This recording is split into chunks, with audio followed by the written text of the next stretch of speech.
Welcome back to the show. Again, we're all over social media. Go to our website, The Stephen Knight Show. We have some good merch. As you can see, Chike's wearing one of our tank tops just in time for the summer. But check it out. All right, so, it was announced that earlier this month that Melinda Gates had filed for divorce from Bill Gates. Well, in 2020, he resigned from Microsoft's board of directors after they hired they hired a law firm to investigate a relationship he had with a Microsoft employee, according to a new report in the Wall Street Journal. So pretty much what they're saying is that he, several women had come forward saying that he had kind of approached them like on business trips or whatever to have affairs. Well, Bill Gates came out and said that he did have an affair 20 years ago that was, and they broke up, mutually in a good space. And that's not the reason why he left after this investigation was done. That's not the reason why he left the Microsoft board of directors. He said he left because he wanted to focus on his charitable work. And he said that he feels some kind of way pretty much that people are making up all these stories around his divorce and what really happened when they really don't know. Now, apparently he tried to make advances at women at Microsoft and at he and his wife's charitable company. And so he was getting it in. But apparently he told one of the women that he was in a loveless marriage. Now, Melinda has not spoken out on this. He is one of the richest men in the world, worth 144 billion as of today, according to Bloomberg Billionaires Index. Are you? I'll ask you, Lynia. Are you surprised at this?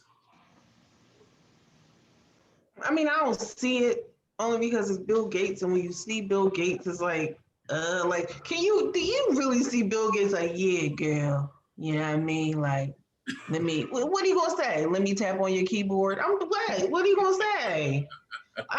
You know what? No, I don't believe it. Them heifers is lying. I don't believe it. They just want some money. They want that clout. I don't believe it. No, because he had a whole, what would be the purpose when your wife knew you had a whole girlfriend? You understand what I'm saying? Like, he had a whole girlfriend, What would be the purpose? That don't even make sense because you already got your cake and you eating it too. And your wife was like, well, you ain't hopping on me, so going over there to her. Allegedly, he wrote one of the women saying, he making an advance at her. He said, if this offends you, just ignore it. Chike, are you surprised at this? Let me find out that the nerds are freaks.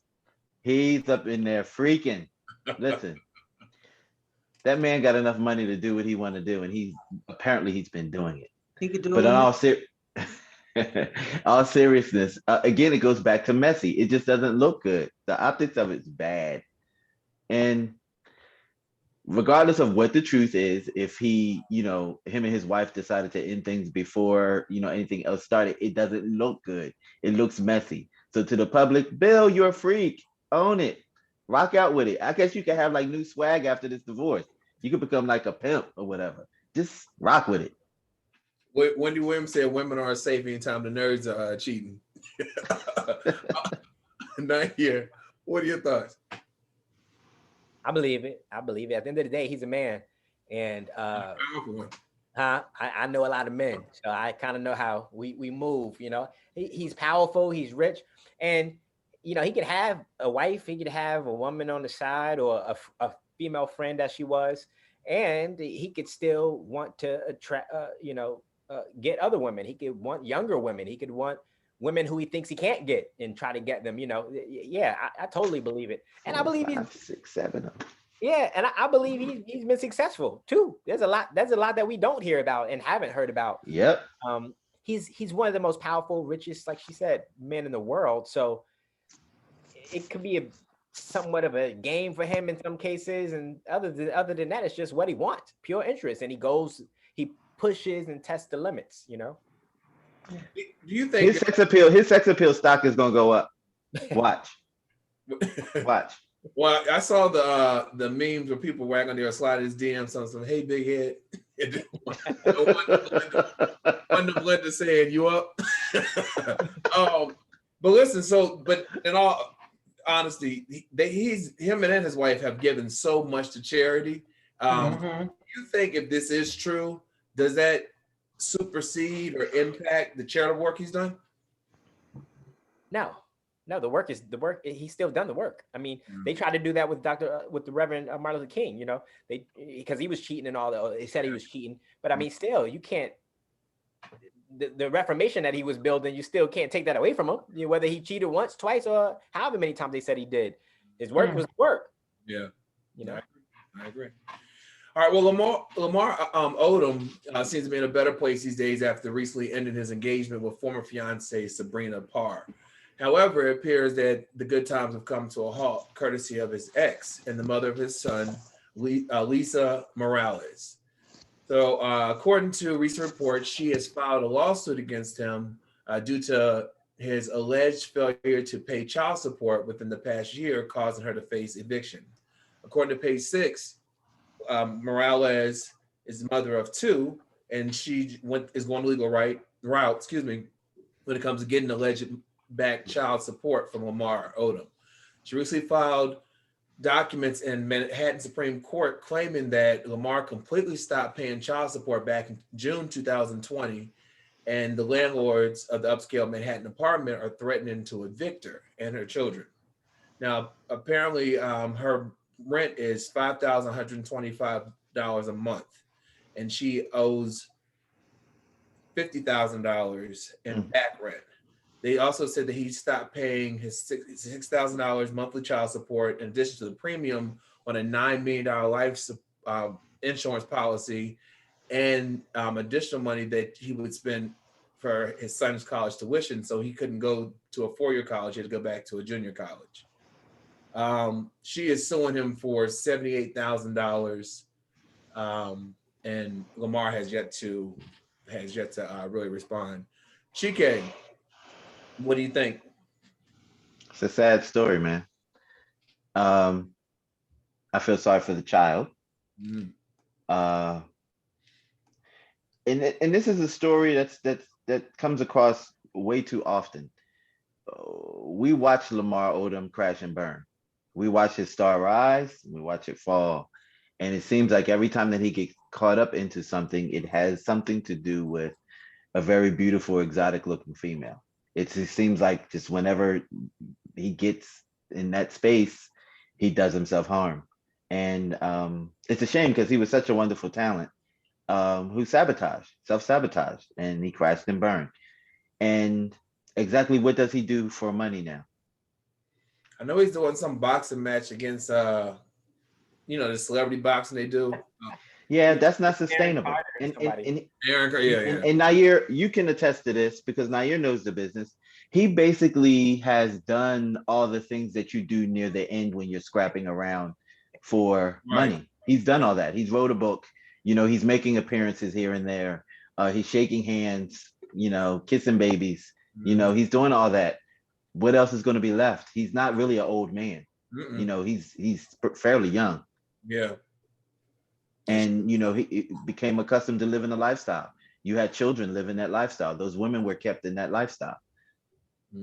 What he probably should have done, and a lot of guys don't like to think this way because it's a bitch move, but he probably should have stuck it to Chloe. He got some reserve so he could be held up for a little bit. Just saying, it's Hollywood. They do it to people. It's true. Nayyir, what are your thoughts on all this? It's sad, like Chike said. Of course, I don't know enough. We read these stories, but I don't know what he has. I don't know what he doesn't have. I don't know what she has, or otherwise. I don't know what his son has been kind of told to say or to represent. But it is sad that these people's information and their trauma is all out in the public. But it comes with the territory. I do have some. Since it's out there, I do have some questions. I got some concerns that not necessarily, should sway anybody's opinion of these individuals. But if your rent is $6,000, $5,000 and some change, why? It seems like she's just paying the rent with the child support. because when the child support stopped, the rent stopped. The time frame is a year. You know, it's just kind of like something wasn't right on her side too. You know, it's like both of them got some work probably they need to be doing together to kind of fix this whole thing. And she was counting on that $6,000 a month. Lynia, I see. Right. I see your face, Lynia. What are your thoughts? This is going to be an unpopular opinion. Get a job. Because what happens is, let's keep it all the way funky.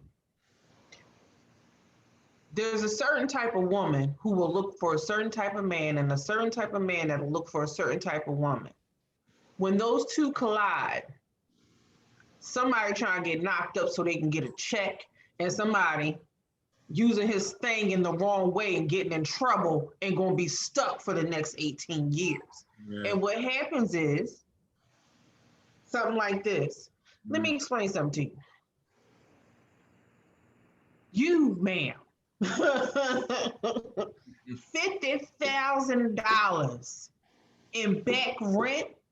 You mean to tell me you couldn't figure something out back then and you waited and let it accumulate? First of all, what landlord will let you accumulate that much in that time span? I don't care if it was COVID.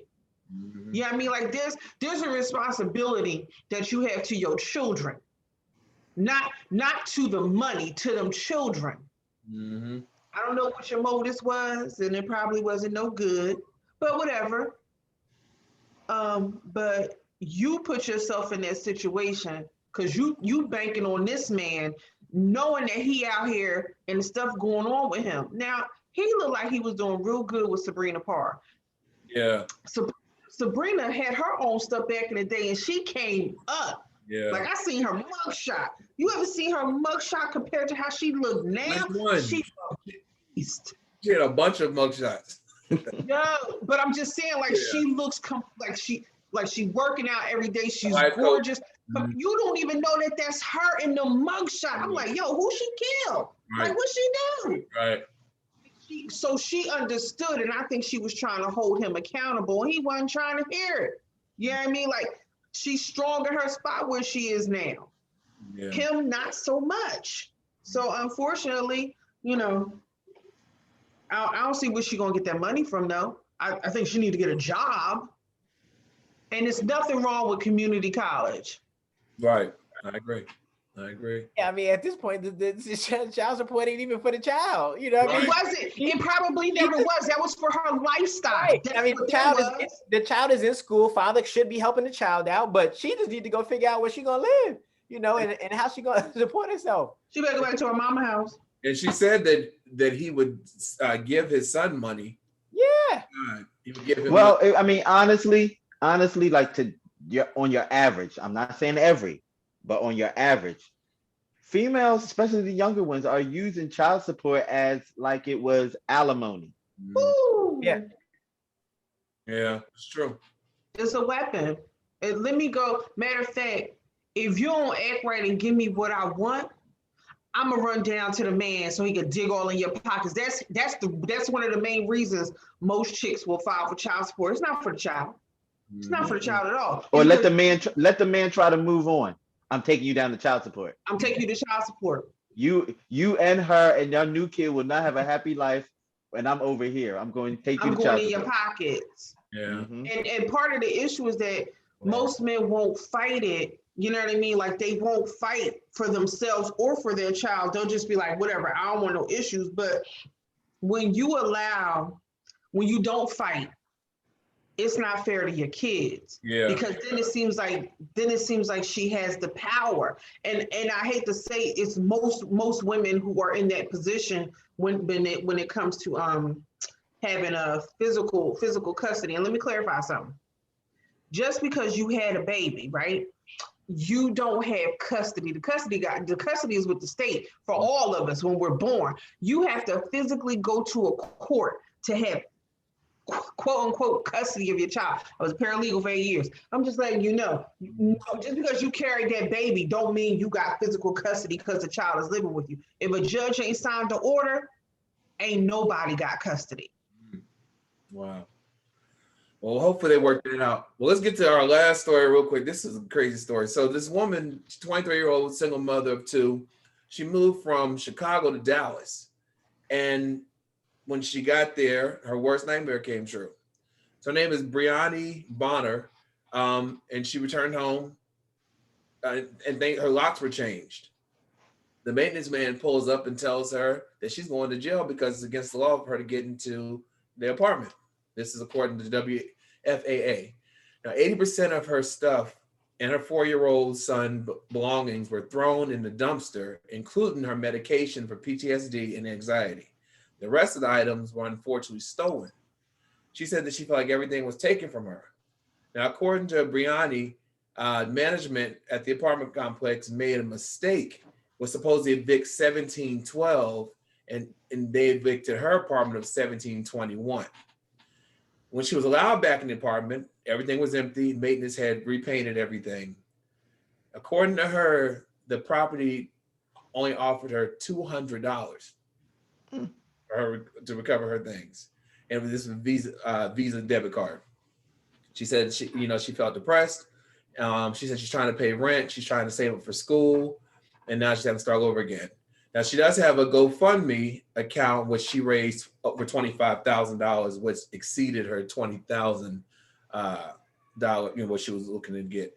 I'll ask you, Lynia, is that all the apartment can give us $200 on their mistake? I don't even think I should say this, but something would be getting blued up. Wholeheartedly. I mean, it's completely unacceptable. I don't even know what her recourse against the apartment could be. Like, she should be able to have some sort of punitive damages against them for that. Because that's ridiculous, 1. 2, how do you make a mistake like that? Right. And 3, how you go in so fast? Like, what was the time span from them locking her out, going in and then repainting everything and taking everything out and throwing it away? What was the time span? Right. Yeah. Like, how did that? It's like they move like ninjas in the night. Like, I just need to know what the time frame was, because that's crazy. And you make it. What state is this? Dallas. Oh, yeah. Because there are procedures that you have to go through before you can evict someone. And like, say it happened pretty fast, right? She made the trip, she came back, things would change. She has a lawsuit against all those channels that have to be enacted in order for that to happen. Everybody's responsible. Yeah. So that means the apartment complex is responsible. Their lawyer is responsible. The judge for that township is responsible. The sheriff is responsible. All the clerks that handle that case, they're responsible. So it went through all those channels in error. Everybody's a defendant. Mm-hmm. Right. Everybody's accountable. Mm-hmm. Nayyir? Same thing. I'm happy that they will. It needs to be, a system put in place where when someone says evict this unit or these tenants, it needs to be okay. We're at unit, yes, whatever. We're evicting unit again. They need to be 1, 2, 3 people making sure that the unit number is accurate from source to door, so forth and so on. So I'm happy that's gonna make them look at that. And then 2, when I heard that story, all I saw was just big opportunity for her. It's gonna be a settlement for her. Mm-hmm. She's got lawyer. Because she referred them to her legal counsel, so they will get a settlement. She's going to be able to get a nice. And the fact that they threw away some PTSD medicine already, further it demonstrates the fact that she already has trauma, and that they threw away her trauma and this public shaming that she's got, and all this that there's going to be probably $1 million settlement or more. So she should be able to get a good restart financially with this. What's her name? Brianni. Brianni Apartments. Bonner, B-O-N-N-E-R, I think. Bronner Apartments. Yeah. Bronner Condos. Yep. Yeah, right. She need to be owning it. And the fact they try to give her $200. And that's the other thing. The thing that it wasn't the mistake, because we're entitled to those. Everyone's entitled to those. But the fact that they insulted the injury. Yeah. They weren't. It didn't seem from you just said and what we read that they were truly apologetic, that they were truly trying to make right. It just seemed like, oh, you got to deal with it. One of the comments was she didn't have that much furniture anyway. She's a single mother. What? That was one of the comments. They said, and I'm thinking, you shouldn't have been in there anyway. That's her furniture, what she did have. She's doing her best to provide for her and her son. So it don't matter if she had one thing in there, you threw it away. Don't put it on. That's victim shaming and blaming. She didn't have that much furniture. What? Yeah. That's lawsuit. All I hear is money for her. All I hear is ching, ching, ching. That's all I hear. She about to come up. Yeah. Okay, let's leave it there. Chike, happy birthday again. We'll see you in movie reviews. Nayyir, Lynia, as always. When we come back, our interview with Dr. Steve Perry, right back after this.